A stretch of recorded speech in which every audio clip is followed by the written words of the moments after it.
அடுத்து சில பேருக்கு தைஸில் இருக்கும், தொடையில் இருக்கும். இது அது வெளியே தெரியுது, அது தெரியாது, அவங்களுக்கு மட்டும்தான் தெரியும். அப்படி இருந்தால் என்னென்னாக்கா, ஃபேமிலியில் வந்து அவங்கள மேலேயே போக விடாது. எத்தனை வருஷம் பார்த்தாலும் அங்கேயே தான் இருப்பாங்க. குரோத்தே கண்ணில் வந்துட்டு அவங்களால வந்துட்டு பார்க்கவே முடியாது. Can't see it to life. கடைசி வரைக்கும் லைஃப் ஃபுல்லாகவே அவங்க அங்கேயே தான் இருப்பாங்க.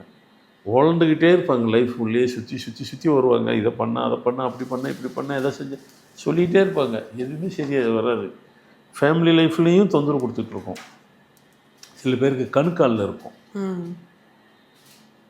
கணுக்காலில் வந்துட்டு அதுமாரி கருப்பாக இருக்கும்.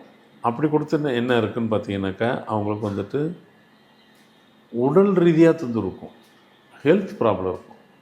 கணுக்காலில் கருப்பாக இருந்துச்சுனாக்கா வயிற்று பகுதியில் தொந்தரவு இருக்கும். இண்டிகேஷன் தான்.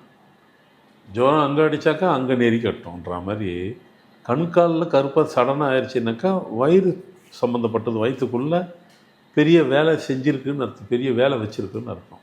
எந்த நேரத்துலையும் எப்படி வேணாலும் அதை டிஸ்டர்ப் பண்ணணுன்னு அர்த்தம்.